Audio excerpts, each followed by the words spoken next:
Welcome, welcome. Week 3. After tonight, we'll be halfway through. And I always like to open up by asking if anyone has any questions about last week, about your homework, about shared identity. Anything come up before we get started?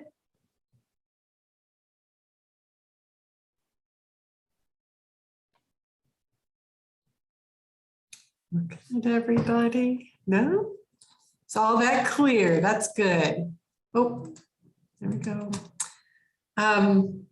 Well, tonight is really an extension of last week. Last week, we talked about shared identity and what it's like to become one, for two people to become one. And then we talked about differentiation. We talked about roles in your family of origin. So like tonight, we're going to go deeper into that. We're going to talk a little bit more about family of origin, about previous relationships. And Donald and Michelle, wave to us, Donald and Michelle, are here with us to help. So they're gonna give me a break from teaching and do. It's so great to hear from a couple, right? Like I just love the way each person looks at it differently, but they have a great story. And if you watched your pre-class video, you recognize them, and so you've heard some of their story already. So, so they're going to be leading. Oh, and I know what I was going to say. They are also coaches for marriage and family. So premarital coaches, and I value them so highly because one of the things they've done is they've created a step family. And that is, it's wonderful. It's wonderful. And it's difficult, just like any relationship, any marriage, but they've done it so well. And they share so much of their hearts with folks that are wanting to do that. So you can pay close attention to that if that's you. All right. Well, so tonight will be like last week. We want to encourage questions, asking questions, sharing, just ask anything you want to know. And we'll have time for that. Donald and Michelle will lead conversation. We'll have an interactive again. So and please use the chat if you like. I'll try and keep an eye on that while Donald and Michelle are teaching. And I think that's all for now. If you just joined us and you could put both your names on your picture, so on your windows, so we will know who it is, then you guys ready to start, Donald and Michelle? Sure. It's absolutely. Anything you want to say to introduce yourselves, especially for those who haven't watched the pre-video? Hope everybody got to it because it's important for this class. Yeah, so we absolutely love the fact that we're able to share with couples. One of the things that, as Michelle and I talk tonight, I just believe that God doesn't waste experiences. And Michelle and I have done a lot of things poorly, and we've done a few things well. And that has allowed us to have stories that I think are relatable. The biggest thing that I tell Kelly all the time, I don't like to read to people, and I talk all day long. So, man, I'm really hoping that you'll jump in and have questions. And there's no point in time when it's a bad time to ask a question. Mm-hmm. Michelle is lovely and wonderful. She's going to introduce herself, but you may not get a whole lot of her tonight. She had a procedure done yesterday, and she's not feeling great right now. Mm-hmm. But here's Michelle. So on a lighter note, I'll give a little bit of our background. We've been married for almost 5 years. and we are both on second marriages.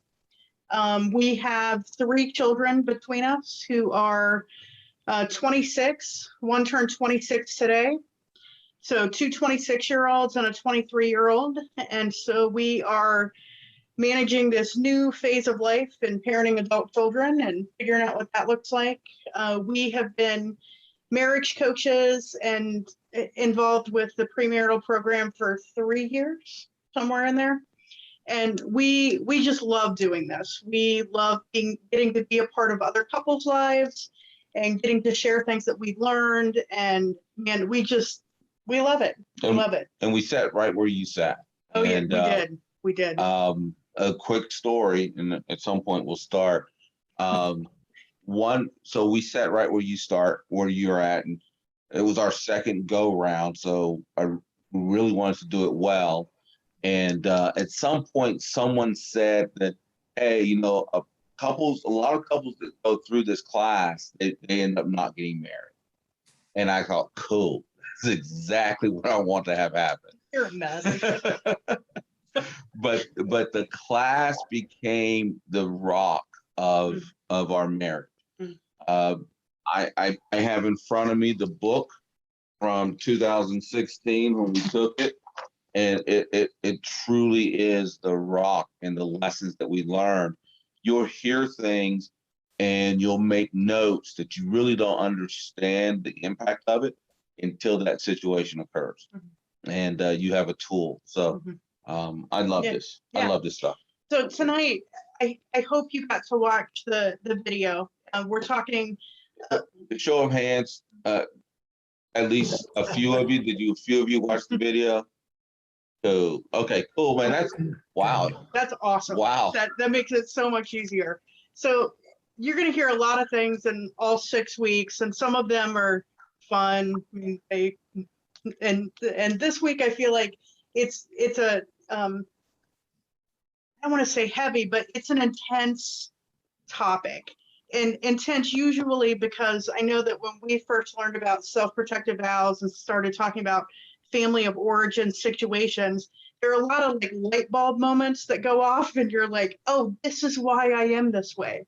So I just encourage you as you're processing to give yourself a lot of grace as you're trying to discover some of maybe what your self-protective vows are, when you really start looking at your family of origin and just how you have become the person that you are. Just be really patient with yourself and really, really super patient with the person that you're getting ready to build a life with. Yeah. Because we all come at it at different spots and different places, and we all go at different paces. So that's my little disclaimer before we start. So Kelly, are we okay? Yeah. All right. Cool. How do you say that word? Differentiation. Yeah, differentiation. Let's start there. So last week, I think you guys heard the term. And does anyone have, in their own words, a kind of a definition of that? What does that kind of mean to you when you? Because the term was new and different, and I still can't say it well. So, what's it mean to you? Yeah, you can unmute. That's an open question. We love to talk back. We raise teenagers, so we are so used to people, saying stuff to us. So we encourage it. Objective thought? I mean, at first it makes me think of math classes, but objective thought. Objective thought. I like that. I do too. I like that. Anyone else?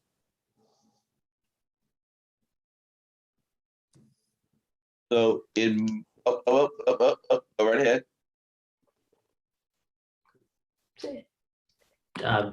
Doing the same thing in a different way. Doing the same thing in a different way. Okay. All right. We'll work on that. We'll work with that. All right.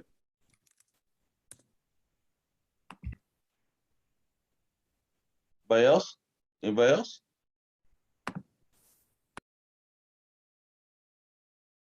I'd like to say it's loving someone else enough to be yourself. I like that, Kelly. I'm going to give the technical definition in just a second, but that's what I like to say. Loving someone else enough to be yourself. The technical definition of it is the process of freeing yourself from your family's processes to define yourself. This means being able to have different opinions and values than your family members, but being able to stay connected to them. So a couple of things about differentiation for me. Yes. I think that, like, in my gut, before I've worked through some of this, I wanted to separate those two things. I think I was really good at having different opinions and thoughts about things than my family, but I would just write off anything that didn't match mine. So I couldn't stay connected if I felt differently. And then the opposite, sometimes I would feel differently than, even with Donald, I would feel differently than he felt about something, and I would feel pulled to change my opinion because I wanted to be able to be connected. So this is something that I think varies depending on the relationship you're in, but just about being able to feel differently than another person and see things differently than another person and still remain connected to them. There's an element to it that I don't know if it was Jody or Jancy said, and that's doing the same things differently or something to that effect. And I kind of like that because it really relates to how Jesus treated people. And what Jesus challenges us to do, it's to trade in your old ways of relating to the world for new ones, right? And that's doing the same thing. You're still in the world. You're absolutely will always be in the world, but we just have to look at it differently and look at it from a different perspective. Instead of maybe, and if we talk family of origins a little bit, we all have a role that we played in our family. And that role that we played in our family kind of created within me some self-protective vows, and we'll talk about that in a little bit. But the family of origin, I know that as a man, I wrote off the impact of family of origin for a long time, and I have recently, probably over the last 3 or 4 years, really understood that we have to press into that. We have to believe in the fact that the family of origin, the way we were raised, will impact our current relationship. And that doesn't always mean it's bad, and you can have negative impacts that you turn around for good. And we'll talk when we get to my self-protective vow. We'll talk about that. Yeah, we will. Yeah, we will. Absolutely. Yeah, we will. So one other thing I want to just expand on, because when we talk about Jesus really asks us to make an exchange for our old ways so that he can give us new ways. And, when we're talking about family of origin and then starting a new life with a new person, one thing that sometimes what happens in families, and I know that so much of my spiritual life was guided by my parents. And so how I saw God, how I experienced Jesus, all of that really came from how my parents saw God and experienced God and things like that. And so I just encourage you guys to keep thinking about how you see Jesus and how you feel the Holy Spirit and just how God speaks to you in your life, because it may not look the same way that it looked for your parents. And just to continue to work on getting good at knowing what that is. That's my really eloquent way of saying it today. And then the other thing, I just want to say, I don't want any of this to feel like, oh, I took this class and now I got it. I feel like so much of the family of origin stuff, and like even this week, I don't know if it was discovered or was reminded of self-protective vows that I still am working on getting under control. That's how I'm going to say it. It sounds better than my way. But this is a work in progress. And basically what we're doing is we're giving language to a tool that you get to use for the rest of your life. Yay. So we're gonna finish the family of origin, and we're gonna do something that you guys will know that I'll get spanked for later on. Kelly will spank me for this, but a show of hands, who thinks that their mate or their partner is and their family just talk too much, spend too much time together, just are way too connected to each other? Anybody? Nobody feels that way? All right, You're cool. putting them all in a I am. horrible situation. I am. That's okay. I see Seth laughing, or Sean laughing like a madman. He's like, I ain't raising my hand, but I hear you, bro. So that's a family of origin. Okay. In the same way, like my family was intensely competitive and independent, and what happens in his house stays in his house. Right? Anybody ever hear that? And that's a way of creating a family unit and a family structure and a thought process. So big fat Greek. Oh, so it's just a matter of you have to press into that, and that's okay. My family is still like that. My family is still fiercely competitive and not really competitive with each other, competitive against the world. I mean, that's how we compete. We compete against the world. And we have just very high standards. Mm-hmm. And that could create the way that I respond to Michelle at times. And I just need to really recognize that and know that, instead of Michelle, about 4 years ago, started having migraine headaches just out of the blue. And they were debilitating, in bed 4 or 5 days at a time, and just awful. And the first month, I was like, come on, it's a headache. It can't be that bad. And that was just the way that I was raised. And I had to really work through that in order to be a great support to her, or a better support to her, because that was completely counterintuitive to the thought process I had going on. Mm-hmm. So Donald's family was really independent. They were all doing their own thing. My family was incredibly, he asked to raise hands for a reason. My family was incredibly connected. And that was an indication in my family of love, was conversation, was being connected, was always having someone there and present. His family showed love or demonstrated that, or their means of operating was being independent and going out and, killing the world. So when we got together, we had to kind of negotiate that and figure out how I could feel connected to him while he was slaying the dragon, mm-hmm. basically. So that's when we talk about families of origin. Those are things that you don't get to choose as a kid how you're being raised or what it looks like, but it does affect how you feel and what your means of connection is. So we're gonna shift, I think, right now to self-protected vows. Yeah. But I want to pause to see if there are any thoughts or questions about anything we've said so far.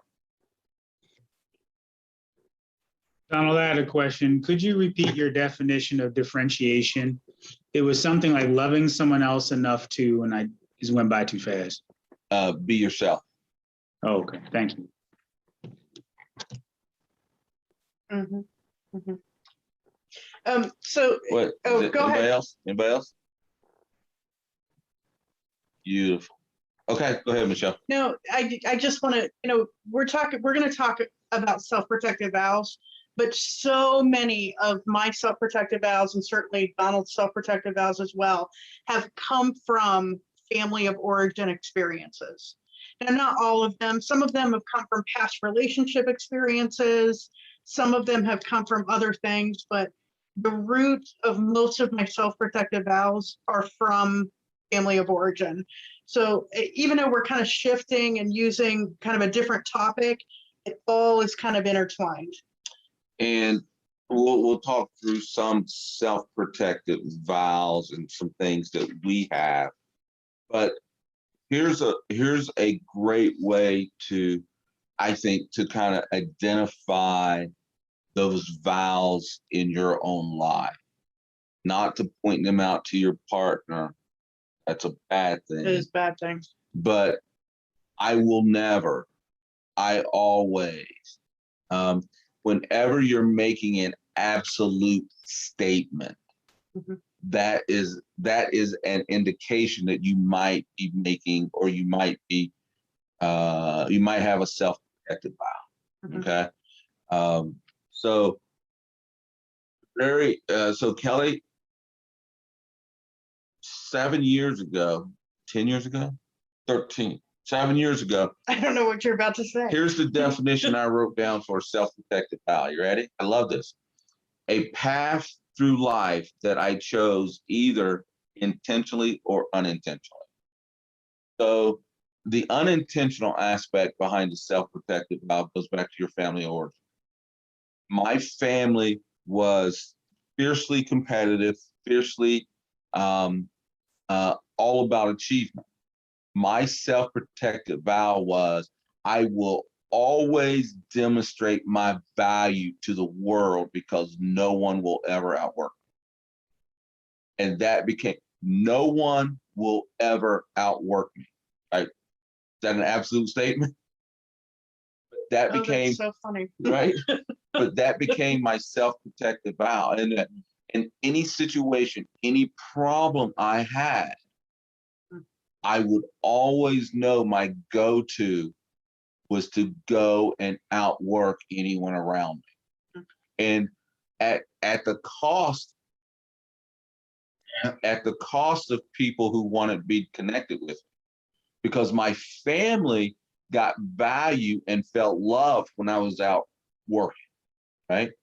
My kids and Michelle, they felt abandoned. So I had to learn how to balance what I thought was bringing tremendous value with what everyone else kind of needed from me. And I had to understand that what I was trying to do, I was trying to once again win at a game that I'm not intended to win at. I'm trying to win at a game of pleasing someone else. Who created me? Jesus. Why did he create me? For his pleasure. He created me exactly the way he wanted to be. So I am perfect. Mhm. I love saying that. So I don't have to go and try to win for someone else. So that's one of Donald's family of origin things that turned into a self-protective vow. And mine, I guess the one I'll talk about now, because, there's so many of them, but let's just pick this one.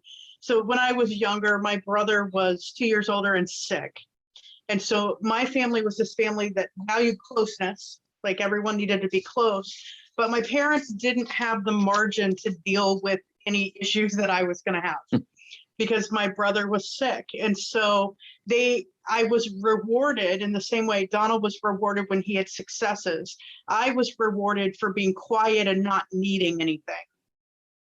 And so my whole life, I grew up thinking, I will never be a burden. There are other ways of saying it, but really, I will never be a burden. And so that's just how I viewed life. And I worked hard to make sure that I met that, because then I could have closeness. Mm-hmm. And that my needs and my wants and the things that I was experiencing in my life, or my feelings, or where I wanted to go for dinner, ridiculous stuff, became burden-like in my head, where like if Donald were to say, hey, I want Chinese food, and I really wasn't feeling Chinese food, it was like, oh, don't say it, because then you're going to create distance. And valuing the closeness from how I grew up and thinking that just made me start to think that my feelings didn't have worth, they weren't important, and I was a burden to other people. Let me just say, that's not really worked out well in my life, because eventually I have a feeling. And so it comes out. It does come out. It does come out. Yeah, but that's how self-protective vows, how a family of origin thing turns into a self-protective vow, and how, in some ways it serves us, self-protective vows, they can get us through. And when we talked about earlier about God asking us to exchange old ways for new ways. It's most self-protective vows, I can't say all, but I mean, I Start think out good. they start out usually They good. start out and good. exactly what the name says, they're self-protective, but it's about us exchanging our need to protect ourselves with the trust that God's going to take care of it. That regardless of what happens, and this covers all self-protective vows, regardless of what happens, we go back to knowing who we are and finding our identity in Jesus and being anchored that, we are part of God's family. So talk to me. I'm kind of curious. I'm going to ask you questions. Well, no. You breathed for half a second, so I'm just going to jump in here. So what was your role in your family?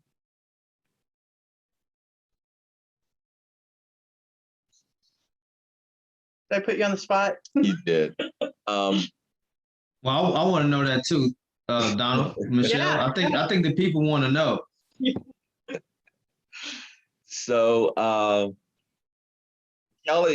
Kelly finds this amusing, and Michelle did not believe it when we first met. In my family, I am considered the weakest, mentally weak person that exists. I am considered fragile. So much so that my mom and dad got a divorce while I was working out of town, and it took them about 4 months to tell me because no one thought that I would deal with it very well. So my role ended up being the person that everyone thought they needed to protect. So that was my role. My role was never to I was crazy things. Okay, I was a pretty good athlete, and when I getting ready to go into high school, my dad said I had to stop playing football, and for 15 years that was a real issue in our lives because he was trying to protect me, and I thought he was just trying to protect his records because I was coming after him. But it was a big thing, and they just treated me in such a way that now, if you know me and if you are around me, you would never think that anyone would believe that I am not mentally strong enough to deal with things. But that was kind of and even like, so my son got married a month and a half ago. So my brother and my dad and I were sitting around, the morning of, the day after, or whatever. And my brother is literally giving me a litany of things that I need to talk to my son about. You need to go and talk to him about this. You need to go and talk to him about this. You need to talk to your ex-wife. You guys need to do that. He is running down all these instructions for me because I'm incapable of making decisions and knowing right from wrong and approaching these situations properly. We were in. It's not funny. I shouldn't laugh, but it does. It's just. We were in Maryland. I'm a business owner. We were in Maryland and visiting my brother and talking about my business, talking about selling my business. Told him how much I was going to sell it for, and he audibly laughed at me. His wife then took him to task that night when they went to bed. Next day, he got up and apologized for laughing.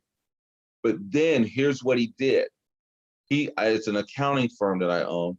He called all of his buddies in DC and Baltimore, went through the numbers with them, found out that he went and verified my number for me. He was going to make sure that I wasn't going to sell my business for a bad number. And just, yeah. Yeah. So it's interesting because sometimes our role in the family ends up shaping us on who we end up becoming. And sometimes it's out of defiance, we become different. Yes. Because we don't want to be that role anymore. Yes. And sometimes we buy into the role because we've been doing it for so long. So the role that I had in my family, I say it was a peacekeeper role, but it was a passive peacekeeper role. I was keeping peace by not needing things. And you know, some of the ways it played out in my family where I just didn't ask for anything. Like we would have school trips. I would need stupid stuff. We had a Washington, D.C. trip when I was in 8th grade. I didn't even ask my parents about it because I knew that was going to put a financial burden on them. So I just opted out. I didn't want to have to go and say, hey, I want this, and have them be stressed out. So I was a peacekeeper. So being able to identify that and kind of see, okay, you know, what did that look like? How did that feel? And then what did I say to myself after that? And so I was a peacekeeper. What I said was, I will never be a burden to anyone. And that's sort of the process, I guess, and how you can maybe try to pinpoint what some of your self-protective vows are. So we're going to stop again. Okay. And because I feel like that Michelle and I are obviously talking a lot, and to say, okay, are there thoughts, are there questions, are there aha moments that you want to share or you want to vet? Yeah, I want to share something, Donald. First off, thank you both, Michelle and you, Donald, for your transparency. Really do appreciate that. It is very refreshing to hear you all share the things that you shared. What comes to my mind is, if we know that is happening amongst family, amongst friends, and it seems to me that what we do unconsciously, or God forbid, consciously, if we're treated a certain kind of way, we then treat those around us the way that we've been treated. And just so happen, the person who gets that treatment is the one who's closest to us. Mm-hmm. So what would you say that with some parameters or boundaries that can be put in place if we know we are going around a friend or a family member who feels a certain kind of way, and also wants you to play this role? How do you manage that? That's a great question. How do you break the cycle? And I think that for me, there's two answers to it. The first answer is, how do you deal with, because at some point, for me and for most of us, these self-protective vows and these systems or these roles limit where we can go in the future. So one of the things that I have learned to do is that I obviously, my mom, my dad, and my brother and my family, I'm not cutting them off, but I do limit. Differentiation. There you go, Michelle. Look at Michelle, bring it all home. I love them enough, and it's got Michelle this weekend. My brother was in town, and we got in the car, and Michelle said, "Hey, you and your brother, your relationship's different." And I said, "Yeah, I've gotten to the point where I will say some of what I'm thinking, and he's gotten to the point where he respects some of what I'm saying."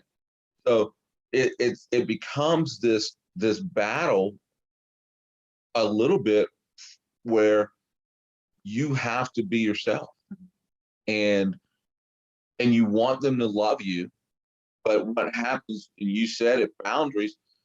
Once you become yourself, they get to make a decision, right? Your decision becomes be yourself. Then they get to make a decision on how they respond to it. Now, the other part of that is because I'm not around my brother and my dad every day now, right? So I'm around Michelle every day. So now she has to deal with that now. So what's the way that we manage that and we deal with that? And I will tell you that from my perspective, you guys are doing the number one thing. You're learning it. I mean, how many people go through life without ever really knowing, oh, that's why I do that, right? So now once you know how to do better. So two things I just want to mention. Number one, I don't want, when we talk about family of origin, sometimes there's like this bent to think we're talking about dysfunctional families. Mm. And I don't want it to feel like, oh, there was dysfunction in my family because of this. No matter what your story, no matter how amazing your parents were, no matter how wonderful it was, you still have a family of origin story. And so it's not necessarily a bad thing. It's just who you are and how you grew up. So I don't want there to be an implication that your family of origin story has somehow screwed you up. It's just you're a product of how you were raised and what happened to you. Mhm. The other thing that I want to make sure that we're thinking about is that, you know, there's a real reason why we talk about differentiation, family of origin, and self-protective vows on the same week. And that's because they really lead into each other. And talking about differentiation, just like you said, that's the first step of any boundary, is realizing I don't have to be that. I can love that person, I can be involved with that person, but I don't have to get sucked into what they believe about the world, what they believe about me. And certainly I don't have to buy into what they're selling. So just some of that. So I'm going to go Jesus on you now. Oh, why don't you? Huh? There's a version of the Bible that no one's ever read called Donald's version. No, there isn't. So the whole concept that Michelle's talking about really rests in something I said earlier, is that I had to come to realize that my weaknesses, my warts, my bad things, the good things, my strengths, what I thought was wonderful, they were all created at the same time by the same person. I had to really get to the point where I'm like, you know what? I'm exactly the way he wanted me to be. And once I was able to start to rest in that, these other things didn't matter as much. And what I also found for myself personally, and I don't know if Michelle will say this, I also started to believe that when I didn't show myself, I was denying what he created. Mhm. So, and I will tell you that once I started to learn that, and there, so you asked about a boundary and this other thing. There's a for me today, there is a physical manifestation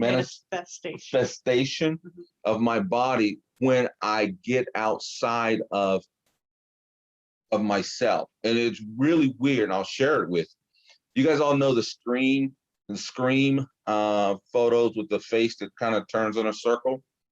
When I'm talking to someone and I'm not authentic, I feel my face doing that now. Really? So I'm able to identify, whoa, I'm outside myself. Let me get right. Mhm. So I pray that you find that indicator for yourself so that you'll know, okay, wow, I am not where I need to be right now. So any other thoughts, questions? I'd love to hear what you guys are thinking. Yeah, so hi, Michelle and Donald. Thank you for giving us your wisdom tonight. Going through this process, I think some things have kind of been uncovered in me that I didn't realize were there. And as you guys were talking about your protective vows, I'm just curious to know, like, what stages did these start to surface? Was it something that you guys kind of knew early on? Because like, Donald, when you were talking about just some of the perceptions that your family have of you, I wondered if you knew that throughout, life, if you always felt that, or if it was something that you got awareness of, after going through this book, et cetera. So my question is though, at what point, two questions, at what point did these things start to surface? Like, and then as time went on and you guys were married longer, like, did it get more intense or did it get better or did new things pop up? And then how did you guys support each other in that? Mm. So I know, Michelle, you talked about, you noticed, like, I guess you guys are pros now because you're teaching us, but you noticed a difference in how he reacted, or he and his brother were working together, or he was acting. And so you were able to encourage him in that. That's really cool. So I think that's a point of maturity, a reflection of growth. So I'm just trying to understand how you got from point A to that point where you're like, all right, babe, I see you doing this. That's great. Or I see you doing this. That's going back into the cycles, or, you know, so. So you okay if I start? I will tell you that I think pretty early on I was aware of self-protective vows, that I had some of them. Did you have the language for it? No. What did you call it? I mean, I just thought I was making life easier, that it's just who I was. Later on, I was in a marriage where there was infidelity. And so one of my vows was, I will never be cheated on. Another one of my vows that I think I talked about in the video was, I will never be financially dependent on a man. And if you just take that and you look at it, you're like, oh, that's great. Go make your own money, live your own life, do your stuff, So I didn't think of that as limiting who God was or who I allow God to be in my life. I really thought it was just common sense that no, you probably shouldn't be financially dependent on a man. So when I take that vow and I work it through to where we are now, I mean, there's been God is amazingly redemptive and really does great work in allowing us to grow when we hand things over to him. And so the first time that I really acknowledged that as a self-protective vow was when I was in the class that you're in. And I will be honest with you, I handed it over as a self-protective vow and then took it back repeatedly. Like, it was just, I'm like, no, that's not really this. Like, yeah, I mean, it's kind of a self-protective vow, but really it's just good common sense. I'm not really doing that. So I do feel like there's a little bit of spiritual push and pull, little wrestling with it. But in that, God has allowed me to see that he comes through and has honored that. Donald said I had migraines, so I was out of work for a little while. And then, that really pressed me because I was completely, not even like partially, completely financially dependent on man. And I have to tell you, it was every day having to wake up and go, you know what? It's okay. God's got this. This isn't a failure. This is just me. God's got this. He's got this under control. And I would love to say that that I never have that thought, but I do. I still have that thought. And right now, Donald and I are running a business together. But in my head, there's still this idea, if something happens to him, I have no money, I have no job because I work for him. So it's just, there's great opportunities to get better at it, to recognize it sooner. And then Donald has been incredibly supportive in my journey in that. And, I would say the biggest step in learning to support other people is being brave enough to be vulnerable and transparent with your partner about what your self-protective vows are, and then your partner being vulnerable, transparent, and loving enough to not throw it back on them. It's never my job to point out to Donald, even if I know it with all of my heart, that he has run up against a self-protective vow wall. It's just not my job. It's my job to love him and to love Jesus and to represent Jesus well in my grace and mercy.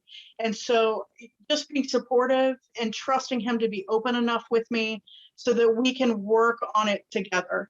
Because there are times when, he can come to me and say, I'm struggling with this need to succeed. But it's never at the time when I'm seeing it, because when I'm seeing it, we're hitting a wall on it in some way.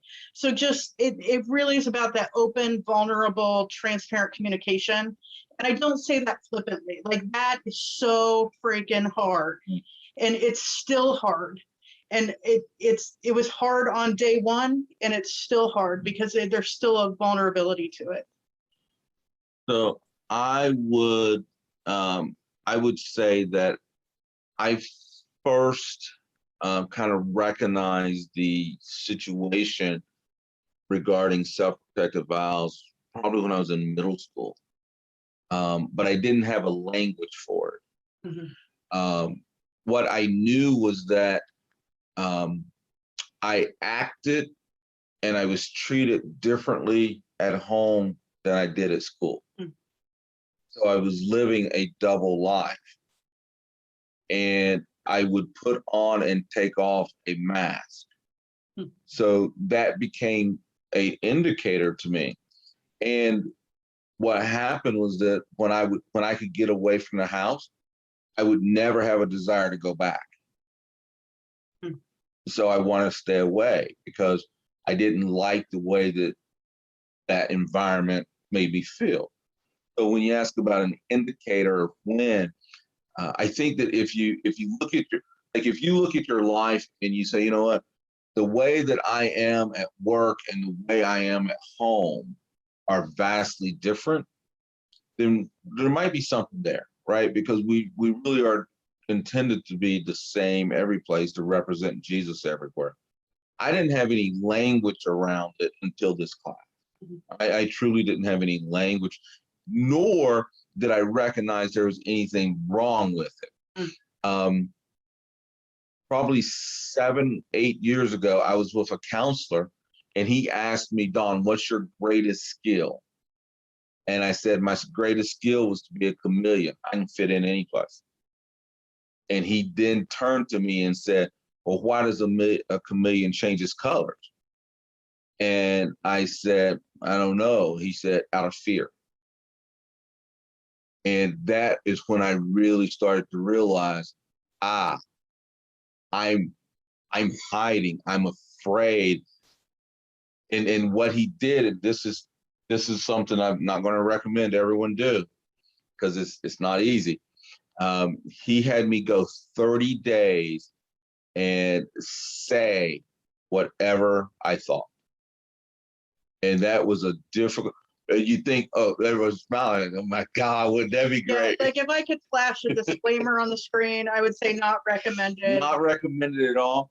And but what I learned from that was what I thought was really tough and really big deals ended up being no sweat to anyone else. And that gave me freedom. And that I loved you anyway. Yeah, yeah, right. So it became that. And Michelle and I, how do you support each other in that? Man, it's a constant dialogue. It is a constant dialogue. I married her because she absolutely makes me better. She makes me want to be better. So if that's the case, I've got to come to her and I've got to share and I've got to talk. So that becomes the how do you support each other well? Man, it becomes love, scriptural, biblical love, and just being there and working with each other. So I don't know if that answered all of your questions or not, but I tried there. Anybody else? Yes, thank you. Oh, Kelly's let's go. Just real quick, one of the things that I'm hearing over and over again is the familiar is comfortable. So when things are going pretty good, we go back to familiar ways until something happens, and then we say, oh, there it is again. So awareness is key. And as Michelle said, it's not my job to point out to my husband when he's lacking awareness, but I can ask questions. And so it's just a little different. I would say supporting them by saying, is everything okay? Like, or, I thought I was picking up on something, are you struggling today? Something like that, rather than saying, well, you really, I can see that's going on again. And especially, here's the thing, you guys, I am so good at supporting my husband when it's about someone else, right? But when he's upset with me, what am I going to do? What's the first thing you're going to do when your partner is upset with you? Defend yourself. What? Defend yourself, Kelly. That's right. And that's what I'm saying. It's familiar to protect yourself, to be in that place. And when you begin to be aware, when self-awareness starts coming up, what happens to me is I stop myself before I say things now. Mhm. I have the same response of whatever it is, my self-protective vow that's coming up. I have that same response, and then I go, no, give it a minute, count to 10. Don't. So that's what I would say when it comes to supporting, is to trust that God knows better than you do how to help your spouse. You have the ability to trust that and show them your confidence in them. Kelly, I love you said awareness is key. Everything. And awareness. How do we get aware? And that becomes important in that. How do we get awareness? And Jesus gave us a tool for awareness. Does anybody know what the tool is that he gave us for awareness? Confession. Holy Spirit. Those are both right. Those are both right. How about the Sabbath? Yeah. How about the Sabbath? How about taking the time to reflect and relax and be with him so that he can communicate with us? Yeah, that's good. So whether it's, I know Kelly loves to take walks, and that's her Sabbath. I will journal. I will take walks. Michelle loves to get on a treadmill, and that's her Sabbath. I think that what we need to, I had to get out of the idea of thinking, oh, Sunday's the Sabbath, so that's my day to be with Jesus, and figure out a way every day to increase my awareness by being with Jesus. But honestly, awareness, you have no idea what an investment you're making into yourself and into your future marriage just by being here. Because we can't be aware of things we don't know. And so even in talking about it and understanding it, there's a level of awareness I know that some of you are experiencing where you're like, oh, I've got this thought, maybe I need to look at that. And so I just think that there's such hope, and I am just so encouraged that you are here and that you are listening, and that some of it's starting to sink in. That's the first step. You can't be aware of what you don't know. Yeah. I just wanted to chime in really quickly. Also, I wanted to say thank you. I really appreciate being able to listen to what you were sharing. And I think both of us, Samir and I, as we were listening, we had light bulbs going off. So I just want to say thank you for giving us the language and the context for how we experience, our family relationships that mean the most to us. Like when we, we're coming across these, concepts through the material, what role do you play in your family? Like when we were talking about, it's like in my case, I grew up with a single mother. And it was kind of just me and my mom. And in Samira's case, she had more of a family unit. It was her mother, her father, and her brother. So the four of them, it was maybe a little bit more enmeshment. So when we were talking about our roles, she was sharing with me some of what she picked up as her roles in her family. And my comments, I didn't really, it wasn't so apparent to me. And I think, after listening to you, I had some light bulbs going off. So one thing I said to Samira, in your family, there are more people. So naturally there are more dynamics that kind of play out. In my case with just me and my mother, I don't know if we had those dynamics. I don't know if I necessarily recognize any particular role that I played in the family, savior or, superhero. I forget some of the other ones that they mentioned in the guide, but after listening to you speak, I'm recognizing maybe it's not only what I perceive to be an active role. It can be roles that were placed on me, from my mother, for example, from others. So I just want to say thanks for sharing that. And even in the example you shared of your brother, Smur's oh, we do that to I do that to my brother. We we do that in our family to my brother. So I just want to say thank you for sharing that. I'll give you a great little thing that as I was growing up as a kid was a phenomenal lesson, but it's one of those things that as I got older in life, it was a negative. I don't care what I was doing as a kid. When mom came home from the grocery store, what did I do? I stopped what I was doing and I went carrying the groceries for her. But what did that teach me? That taught me that no matter what I'm doing, what someone else needs is more important. Or serving somebody else right then and there is more important. Now, is that a bad lesson in and of itself? No, I don't think it's a bad lesson in and of itself. However, what I found in my life is that I constantly would put women on a pedestal. What's wrong with that? I was gonna say, that's gone. I took care of that one real fast. Yeah, I got rid of that self-protective vow. But Amen. that's Completely kidding. that's one of those things where I was like, no, I could. Michelle says she felt a burden. I could never ask for what I want. I could never ask for what I want, and I didn't know why. And it truly goes back to the fact that whenever mom pulled in, man, everything else had to stop. I could go to the grocery store and grab the groceries. And those are just little tiny things that if we build, I've got a friend of mine and he and I will always take whatever situation is and try and work it all the way back to the root. And if you can get back to the root of some of your actions, you'll probably end up at a vow of some sort. Yeah.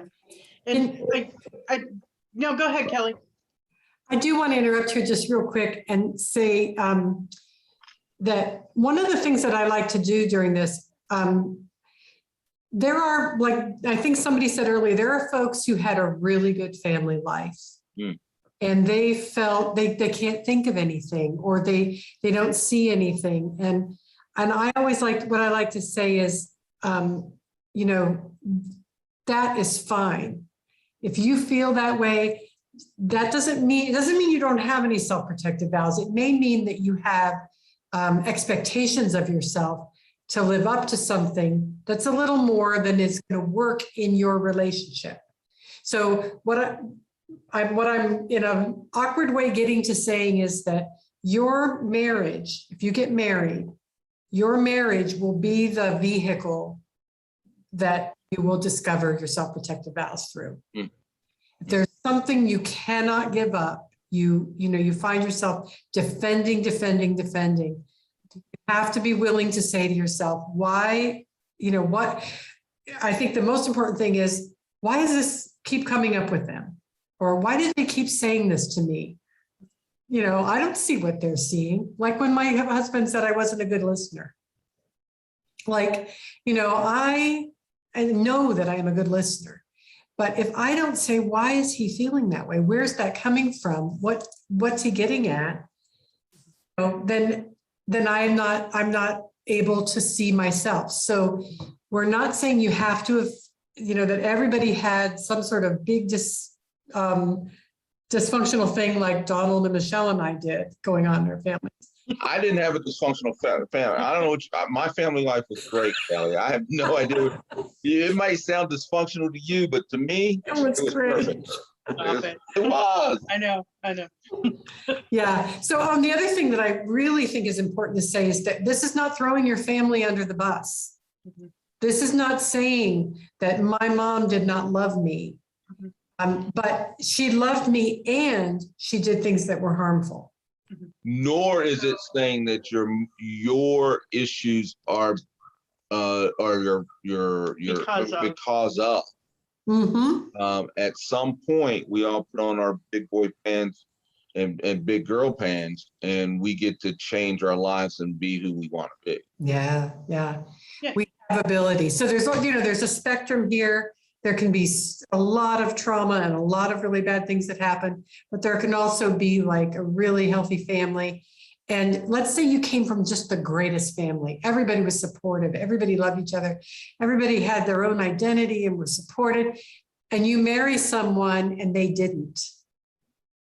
And it's going to be a stress. There's going to be a strain because you're going to think that they need to do certain things the way your family did. But that's not the case. We all, as Donald said in the beginning, very wisely, we have to be willing to be ourselves. We have to let each other. You know, Larry gets to be Larry. That's my husband's name. I get to be me. So, but when we get married, you guys don't, you tell me you know this, we want it to be a certain way. We have a plan, we have a picture in our minds of what it's going to be like. And we have to be willing to say, you know, those things might not all come to me. It's okay to have those dreams, those desires, but I may not get all those things. But what God does have for me, I want to be open to. My spirit to be open to what this person is going to bring into my life. So, yeah, guys, I think we need to move. This has been a great conversation. Do you want to talk about the interactive? See, you guys want to move on to that? About the practice. Yeah, in your participants guide. Do you guys have, I don't know if you have it up there, or do you have a copy? Do you have a paper copy of the? I don't know if I do or not, right here with me, Oh, actually. Buddy, yeah, just stay with us while we figure things out here. Is this it? Page in your participants guide 46. Class exercise, it says partner A and partner B. Yeah. Step 1. Yeah, it's the thing that you ask us to do that I always mess up on. Okay, you've got other things. Do you want me to take it? No, we got it. Okay. We may need to delegate this to homework rather than in class. Mhm. About, at least 7 minutes. I don't think we have that much time left. No, Kelly, we don't have it. I thought we had it. That's okay. Okay. Did everyone else find it in their books That's not it. She's looking for the. or on their class? I did too, but I don't know what I. So again, if you look at what I sent you on your laptop, you guys, page 46. But this is a very, you know, kind of cryptic way of going through it. And yet it gives you step by step. The thing I want you to pay attention to in this is that if you skip a step, this is okay to remind the other person. To say, wait, you know, like we're supposed to do this, we're supposed to do that. This also introduces active listening skills. A lot of us have learned about and heard about active listening skills these days. And we're going to put these into some of the exercises. So, for instance, partner A is the one who's going to be starting. And they are going to say something like, when I experienced, that's step 1. What's partner B doing while partner A is doing step 1? Listening. Listening. Includes, thank you, Donald. Listening includes paying attention. Did you know that? But listening includes paying attention, because all of us, after a certain amount of time, we start formulating our response. Especially if it's not, you know, if it's about us. But so what you want to do is, if you start to do that, just bring yourself back. It's like meditation. Don't let your mind go off too much. Stay present, because here's the thing, you're going to have to tell them what you heard them say. Okay. So that just slows it down. It's a practice. It doesn't mean you're always going to be this clunky. It just means that you want to learn. I want to learn how to be a better listener. So partner A says, you know what, I thought I was sharing, and I'm going to. There we go. So partner A says, when I experienced this, I told myself that it meant this. So in the circles that I run in, it's called meaning making. What we do is, when something happens to us, we make meaning. The thing to remember most important about this is it wasn't always the truth, but it was what I experienced, what I thought it meant. And that is usually where the vow comes from. And we can give you lots of examples, but I think Donald and Michelle already did a really great job of that. So notice that over here, partner B is listening through all of this. And step 4 is when I behave the way my vow tells me to, I notice that it affects others in this way. Others experience me as this is not who I want to be. So you may not be able to fill in all of those things at once. But if you can try and do this with one another, it really helps. Some couples do this by themselves and then come and share, which is a really good way to do it. I would also say pray before you start. Ask God to reveal things to you and speak to you. Then it's partner A's turn to listen to what partner B heard them say. Now, partner B may not be the greatest at this yet. So patience, right? What you can say is, no, that wasn't quite it.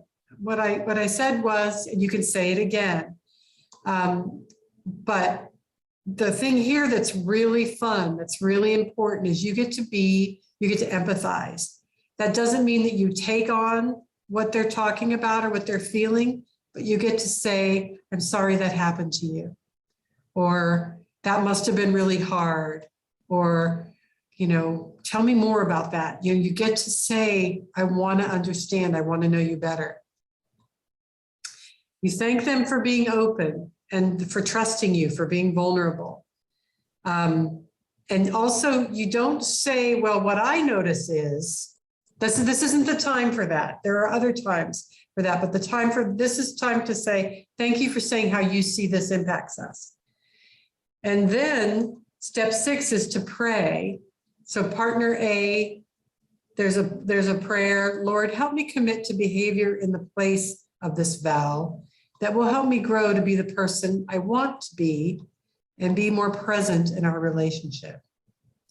So being present in your relationship means you've recognized that you're going back to family of origin or previous relationship, feelings or actions, ways of being.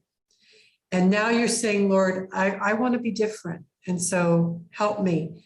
Partner B, their prayer would be, Lord, help me to be a safe space for my partner as he or she commits to different behavior.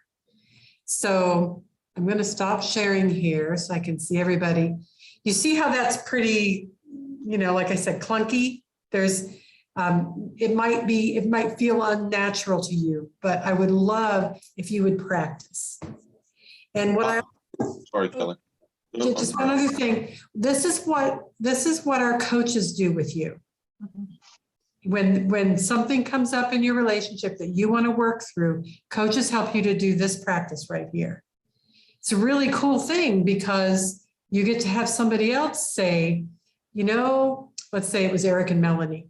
Eric, I don't think you gave her enough time to say what she was feeling. So Melanie doesn't have to do that. Melanie doesn't have to say, will you let me finish? Not that you would do that, Melanie, but that's like, it's really great to have another person observing and making the way for you to move forward in it. So doing this on your own is excellent, and it may take you some time to get good at it. What were you thinking, Donald? Well, I saw Scott and I didn't know if he had a hand up or if that was intentional or not. Now the hand's gone, so. Oh, Scott, do you have a question? No. So, all right. I would not add, because I could never add anything to anything Kelly says. Usually if I open my mouth after Kelly, I'm subtracting, so forgive me for that. But I highly, and one of the things Michelle and I will do with couples is we will have them practice that skit or that exercise on something that's not emotional. That's good. That's good. Well, we are big believers in, you'll see them date night cards or anything like that. We are big believers in those things so that you get used to hearing your mouth or hearing your words while somebody very important to you is listening. Yeah. So we really encourage you to practice while you're not emotional. I mean, you can do it while you're emotional too. If something comes up, this is still the right tool. Yes. Right. But practice with something. No, you didn't. But that's one of the things with the couples that we coach, we really do encourage them to, because it feels, it's clunky at first. Like Kelly said, well, do it over where you're going to eat. I mean, that doesn't matter. There's no one's going to be offended, but it allows you to walk through the steps and to really be able to listen to what the other person's saying, because, and we discovered this when we started doing it, we're just really bad at listening. We hear what we want to hear. And so that was a really good exercise. And for me to be able to say, that's not what I said, which, going back to my self-protective vows on I'm a burden, it's okay for me to say, that's not what I said when we're talking about dinner. So that was a good practice, so that when it's something serious or something that needs to be addressed in our marriage, I've said that to him before. And it's not my first time to say, that's not what I said. No, it's not. Any questions? Comments, thoughts? I apologize, guys. I'm struggling to understand what you're talking about when you say make it non-emotional. For example, make it about what you're going to eat for dinner. And maybe I'm overthinking it because I tend to do that. But I'm looking at self-protective vows in class exercise, which, we'll do at homework.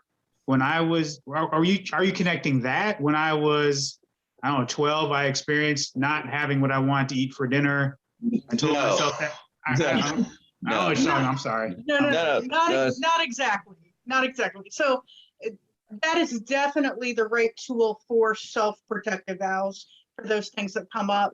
What we want to encourage you to do is to be able to practice the active listening portion of it with things that aren't self-protective vows, because sometimes it's hard to just jump straight into this. And this is your homework. We're encouraging you to do that homework. We're encouraging you to go ahead and be able to talk about some of the self-protective vows that have come up. But then next Friday, when you're sitting around the house, give it a try with something else, because it is practice. I mean, game day's coming. Use that time to just practice. And we're not necessarily saying you would go through every step. For instance, if I came home tomorrow and I said, hey, Michelle, all day long I've been thinking about going out to eat, and I really want to go to ABC place, and this meal is what I really want. And then Michelle says, okay, Don, what I heard you say, because the key to it, I think, is that Michelle listens, and then she shows me that she was actively listening. And then I get to say that, nah, girl, that's not what I said I wanted for dinner. What I said was, and you just have that process, just that. Instead of me coming home saying, hey, let's go out for dinner and this is where we're going, we make it an actual exercise where we're communicating. Yeah. Thank you. I would say too, there are things that come from your family of origin that are not, emotionally fraught, that may be, like Sunday mornings or Sunday nights were for family dinner. Talk about that. Maybe that's not emotional, but the idea of being able to listen is you may be really good at it. You guys may be doing an excellent job already. It's just finding out whether your partner feels that you're listening to them, and whether you feel like you can listen. We did this in front of a group once at a coach training, And the couple that came up to model it, it took him 4 tries to say one sentence that she said. It was me. It was about him. And so he couldn't hear her. And it was so sweet because at the end, he put his head on her shoulder and he said, "Can you help me, please?" It was just so hard. So some of us are really good at it. You can also repeat it word for word and still not really understand. So it's a practice. But it's especially important when things are hard or difficult. Like when Donald said, what did you say? You said it's just a headache? Yes. There's a good example. Michelle is telling him about her headache and he doesn't hear her. He hears, "You do it anyway." Or "You go anyway when you have a headache." Well, there's some differences in our backgrounds there, right? So, okay, I want to talk to you just about a couple of other things. And so we're going to look at the manual again. There's three homeworks here. You guys pick. I would love to have you do all 3 of them, of course, but the next one is a different way to go about it. Self-protective vows worksheet. It's about being sensitive to criticism. I think if you're a human being walking this earth, you're sensitive to criticism. But some people are more than others. And this is where conflict can cause a lot of problems in a relationship. We're going to talk about conflict week 5. So we'll get into this a little bit more, but this is a super simple activity. Are you sensitive to criticism? What do you say about yourself? I would say, no, I'm not sensitive to criticism, but my husband might say that I am. So either it's not right or wrong. It's just, what do you think? If yes, how does your being sensitive to criticism negatively affect your relationship? So we're asking you for self-awareness here. What do you think happens when you're defensive? Or when you become super upset when someone criticizes or you have perceived criticism? If your answer is no, how does not being sensitive to criticism affect your relationship positively? So you're actually putting these things down. It's bringing your awareness up. You're saying, in these areas, I'm really sensitive, or in these, I'm not. And it helps our relationship for these reasons. And now, is your partner sensitive to criticism? So they're going to answer this question about you. And you say, so it's if yes, does your partner being sensitive to criticism negatively affect your relationship? And this is, be kind, be gentle, but be honest. Be real here. Again, whether you're able to do this or not right now is up to you. But I think you at least want to do it for yourself, even if you don't share it with one another right away, because you want to be aware of where in your relationship things are getting hung up because of your sensitivity to criticism. Okay, and then on the third one is page 48, and it is self-protective vows, and it's a practical application. This is where you take the time to write some things down that have come up to you up through this class for you. What things you may have become aware of.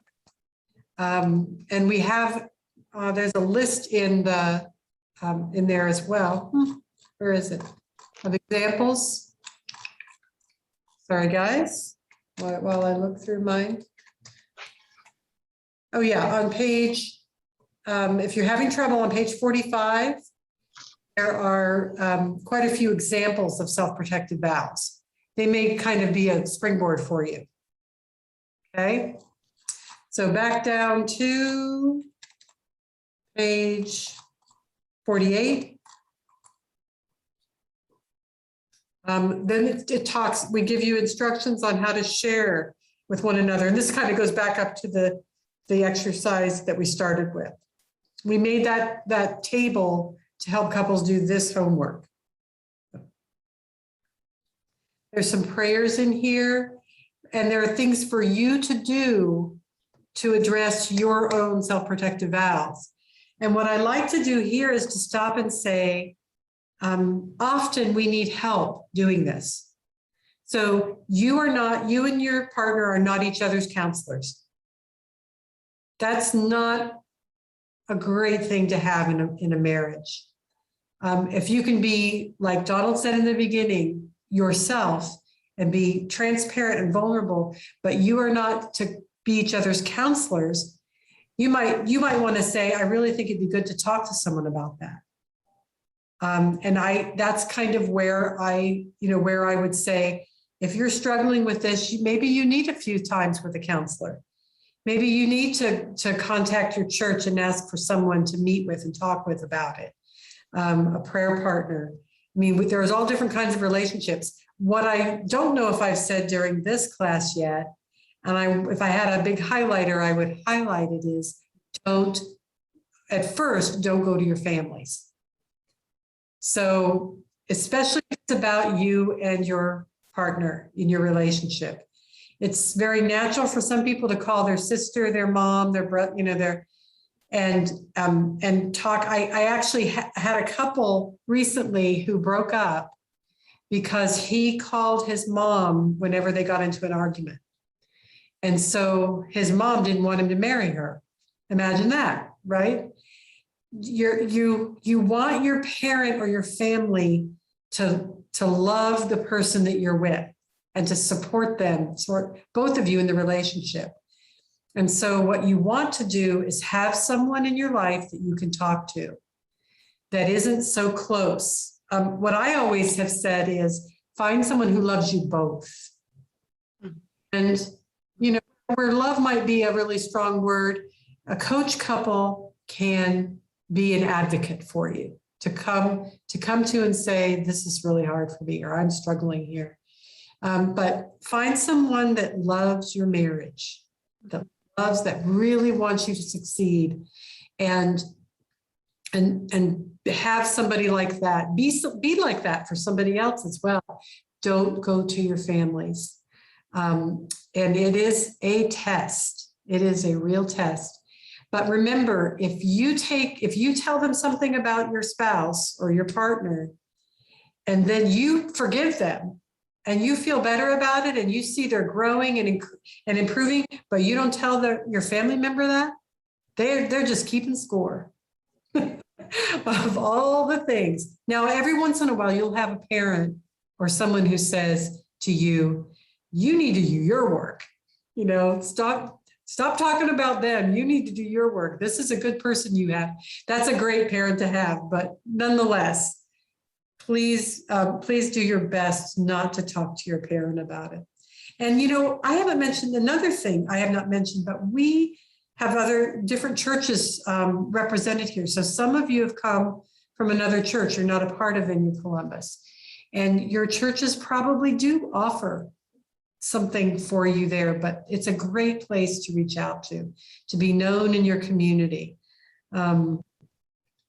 So I just put a lot into that 10 minutes. Any questions off the top of your heads so far? I'll just say I'm an advocate of counseling. I'm a spiritual director, not that I can do that for any of you, but get a spiritual director. Like I said, we offer couples, we offer, what's it called, what you're doing, Michelle? You said you're starting a class earlier. Mine's a support for life group, but okay.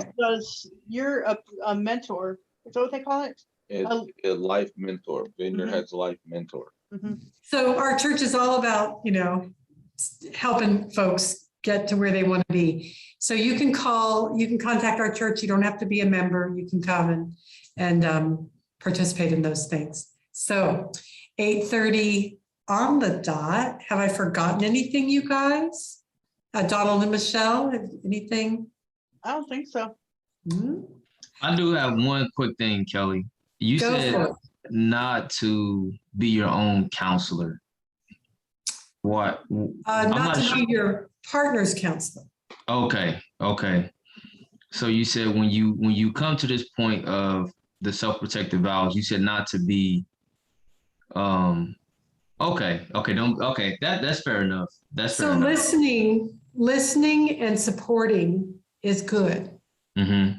Thinking that you know what's wrong with them and trying Okay. to convince them of that, or tell them, you could even say, I listened to this podcast or book, and it really helped me. You might want to look at it, or you might want to listen to it, or can we listen to it together? That's not bad.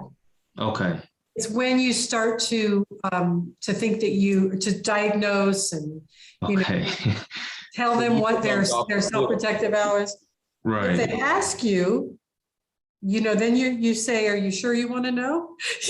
Okay, that makes sense. I appreciate that. Yeah, because I'm super intuitive. I really tune into other people, but my husband will say, always say that, but that's not what I think it is. Okay, so am I going to say that's okay then? Yeah, I'm going to say, okay. So that's what I'm saying when we don't want to try and counsel each other. Hey, Kelly. Yes. I'll be honest. So I'm a licensed therapist. I am definitely guilty of that. Woo, that's something to talk about. And that was more so in the beginning, and I've had to work on that because So. Bless your heart. It's what you do. Devin, I completely understand. When I started to turn it off, it's like, marriage and family. I'm a marriage and family pastor. I would go home and Larry would be like, don't do that. Don't start that with me. I'm not a licensed counselor. Yeah. You need to have a switch. I'll do it. Well, how did we do tonight, Devin? As a professional counselor, what do you think? I'll be honest. I do apologize. I didn't drink coffee today, so I kind of had a little caffeine withdrawal. You were dozing. I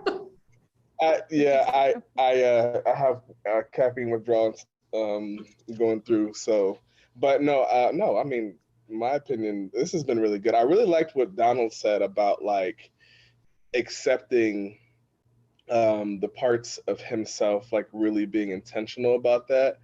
And to me, that just I feel like that kind of spoke to me because I know that the more I am accepting and open to the areas where I may have insecurity, it better helps me love Sheree. It better helps me love just God's people in general.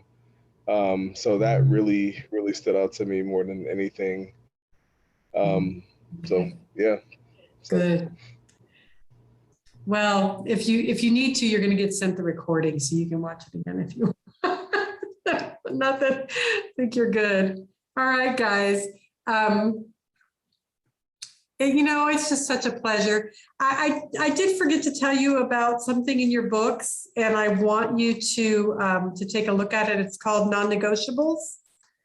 I've got the wrong thing up here. Anybody got the page number while I'm trying to bring it up again? There we go. 49. Not going to go into it, but take a look there, read some of it.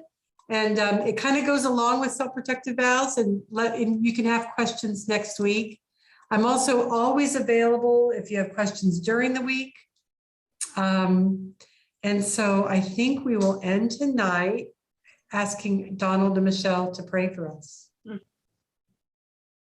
Thank you, Lord. Okay. No, I'll let you pray. Okay. Mm-hmm. Dear Heavenly Father, we're always blessed to be gathered with people that love you and in your presence. Lord, we ask for covering and protection among these couples and over these couples. Lord, whenever Michelle and I speak, we pray that things that were from you take root and sprout, and the things that were not of you, that were ourselves, Lord, we ask that they just find no soil and just blow away. Lord, we know that you have the ability and the power to bless everyone, and we just ask that. We ask for more of your grace, more of your mercy, so that we can share it with each other. The Lord be with us and guide us all. In your name we pray. Amen. Amen. Amen. All right, guys. Well, next week we'll be back with repentance, confession, repentance, and forgiveness. So strap on your seatbelts. You guys enjoy that. Yeah. I'm going to bring you guys back. All right, everybody wave goodbye. So unmute and say goodbye. Say goodbye. All right, everyone. Have a good night. Night. Have a good evening. Thank you. Good night.